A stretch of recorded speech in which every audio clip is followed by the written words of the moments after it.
Belgium. ওদের কাছে কিছু খাবার আছে, খেয়েছো? এই দাও দেখি। কখন বেরিয়েছো সকাল থেকে? হ্যাঁ, 1 কাপ চা খেয়ে বেরিয়েছি। এই রোদে তো কষ্ট হয় তো প্রচুর, পায়ে টেনে।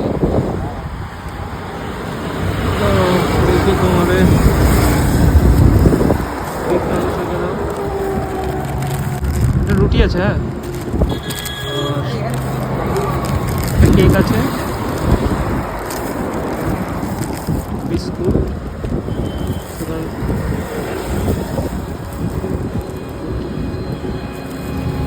একটা জল জল নিয়ে যেতে পারবে তো? খেয়ে নিও, ঠিক আছে?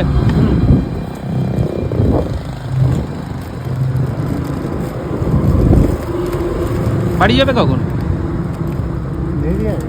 কোথায় বাড়ি তোমার? ভাড়া নিয়ে যেতাম। বাড়ি কোথায়? 9 নম্বর। 9 নম্বরটা কোথায়? হৃদয়পুর বা হৃদয়পুর দিয়ে। ও, তার মানে তো অনেক দূরে এখান থেকে। হ্যাঁ, ঠিক আছে, হ্যাঁ হ্যাঁ ঠিক আছে, যাও। খাবার আছে বিরাট। হুম হুম।